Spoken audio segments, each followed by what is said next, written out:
नमस्कार. आजच्या या माहिती सत्रात आपण एका अतिशय जबरदस्त बातमीवर चर्चा करणार आहोत.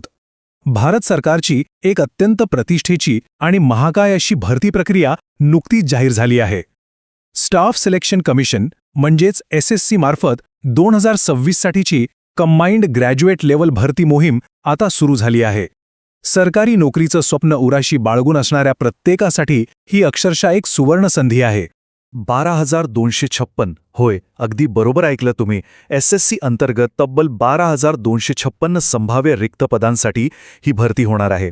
हा आकडाच इतका मोठा आहे की यातून भारत सरकारच्या विविध विभागांमध्ये किती प्रचंड प्रमाणात मनुष्यबळाची गरज आहे हे स्पष्ट होतं.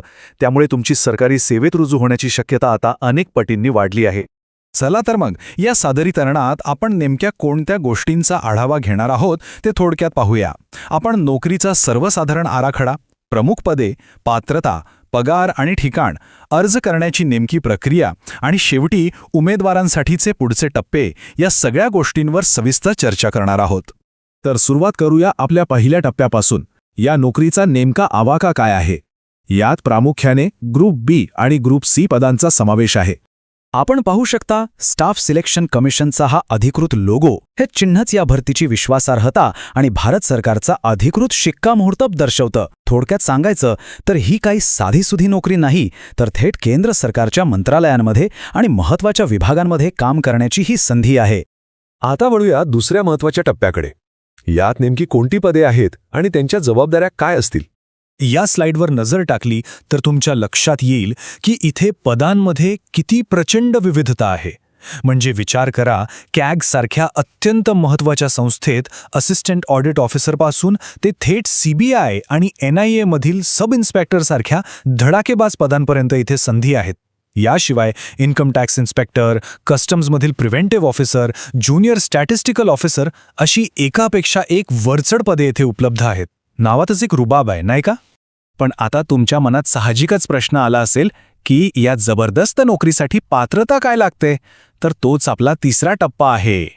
सर्वात मोठी आणि दिलासा देणारी बाब म्हणजे यातील बहुतांश पदांसाठी तुमची कोणत्याही मान्यताप्राप्त विद्यापीठाची साधी पदवी, बॅचलर्स डिग्री पूर्ण असणं हीच सर्वात मुख्य अट आहे. होय, तुम्ही कोणत्याही शाखेचे पदवीधर असा, तुम्ही अर्ज करू शकता. अर्थात ज्युनियर स्टॅटिस्टिकल ऑफिसरसारख्या काही विशिष्ट पदांसाठी गणिताची किंवा स्टॅटिस्टिक्सची पार्श्वभूमी असणं गरजेचं आहे, पण एकंदरीत पदवीधर असणं हा इथला मूळ पाया आहे. वयोमर्यादेचा विचार केला तर सर्वसाधारणपणे ती 18 ते 32 वर्षांच्या घरात असते. पण तुम्ही या टेबलमध्ये पाहू शकता, भारत सरकारने विविध प्रवर्गांसाठी खूप चांगली सवलत दिली आहे. अनुसूचित जाती जमाती SC/ST उमेदवारांसाठी 5 वर्षे, OBCसाठी 3 वर्षे आणि दिव्यांग PWBD उमेदवारांसाठी थेट 10 ते 15 वर्षांपर्यंतची सवलत आहे. सोबतच माजी सैनिकांनाही त्यांच्या लष्करी सेवेचा कालावधी वजा करून 3 वर्षांची अतिरिक्त सूट देण्यात आली आहे. आता येऊया सर्वात आवडीच्या आणि तितक्याच महत्त्वाच्या मुद्द्याकडे. पगार किती मिळणार आणि पोस्टिंग कुठे असणार? पगार पाहिला तर खरोखरच डोळे दिपवणारा आकडा आहे. पे लेव्हल 8च्या पदांसाठी सुरुवातच 47,600 रुपये मूळ वेतनापासून होते आणि ते 1.5 लाखांपर्यंत जाऊ शकतं. अगदी सुरुवातीच्या पे लेव्हल 5चा विचार केला तर तिथेही किमान 29,200 ते 92,300 रुपये अशी भक्कम वेतन श्रेणी आहे. आणि लक्षात घ्या, हे फक्त मूळ वेतन आहे. यावर महागाई भत्ता, घरभाडे भत्ता आणि इतर अनेक सरकारी फायदे मिळून तुमच्या हातात येणारा पगार खूप मोठा असतो. पण एक गोष्ट नेहमी लक्षात ठेवली पाहिजे, ही केंद्र सरकारची नोकरी असल्यामुळे इथे ऑल इंडिया सर्व्हिस लायबिलिटी म्हणजेच AISL लागू होते. याचा सरळ अर्थ असा की तुमची निवड झाल्यावर संपूर्ण भारतात तुम्हाला कुठेही पोस्टिंग मिळू शकते. त्यामुळे देशाच्या कोणत्याही कोपऱ्यात जाऊन देशाची सेवा करण्याची तुमची मानसिक तयारी असायला हवी. चला, नोकरी आणि पगार तर खूप छान आहे, पण यासाठी अर्ज कसा आणि कधी करायचा हा आपला 5वा टप्पा. हे वेळापत्रक आता अगदी डोळ्यात तेल घालून पहा. अर्ज प्रक्रिया 21 मे 2026 पासून सुरू होतीये. पण सर्वात महत्त्वाची तारीख आहे 22 जून 2026. ही अंतिम मुदत आहे. त्यामुळे शेवटच्या दिवसाची वाट अजिबात बघू नका. यानंतर 2 टप्प्यां परीक्षा होतील. पहिली टियर 1 परीक्षा ऑगस्ट-सप्टेंबरच्या दरम्यान आणि दुसरी टियर 2 परीक्षा डिसेंबर 2026 मध्ये अंदाजित आहे. अर्ज करण्याची पद्धत अतिशय सोपी पण महत्त्वाची आहे.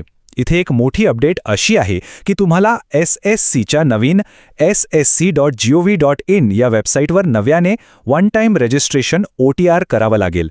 तुमची जुनी प्रोफाईल इथे चालणार नाही. त्यानंतर तुम्ही CGL 2026चा ऑनलाईन फॉर्म भरू शकता आणि फी फक्त 100 रुपये. तीही तुम्ही UPI किंवा कार्डने भरू शकता. त्याहून आनंदाची बातमी म्हणजे सर्व महिला, SC, ST, दिव्यांग आणि पात्र माजी सैनिक उमेदवारांसाठी ही परीक्षा पूर्णपणे मोफत आहे. आपण आता सादरीकरणाच्या अगदी शेवटच्या टप्प्यावर आलो आहोत. आता तुमची पुढची कृती काय असली पाहिजे? फॉर्म भरताना जर काही तांत्रिक अडचण आलीच तर अजिबात घाबरून जाऊ नका. मदतीसाठी अधिकृत सूचनेतून घेतलेला हा टोल फ्री क्रमांक 1800-309-3063 तुमच्या फोनमध्ये लगेच सेव्ह करून ठेवा. कोणताही संभ्रम असल्यास थेट त्यांच्याशी संपर्क साधा. तर मग उशीर कसला? लवकरात लवकर ssc.gov.in या अधिकृत वेबसाईटला भेट द्या आणि आपला अर्ज आजच दाखल करा. आणि हो, सरकारी नोकऱ्यांचे असेच सविस्तर, अचूक आणि वेळेवर अपडेट्स मिळवण्यासाठी जॉब महागुरू या आपल्या YouTube चॅनलला सबस्क्राईब करायला अजिबात विसरू नका. आता जाता जाता फक्त स्वतःला एक प्रश्न विचारा. भारत सरकारामधील एका अत्यंत प्रतिष्ठित आणि सुरक्षित करिअरची ही भव्य दारे तुमच्यासाठी उघडी आहेत? तुम्ही ही सुवर्णसंधी दोन्ही हातांनी स्वीकारून आपल्या भविष्याला आकार देणार आहात की 22 जूनची ती अंतिम मुदत अशीच बोटांमधून निसटू देणार आहात? निर्णय सर्वस्वी तुमचा आहे. All the best.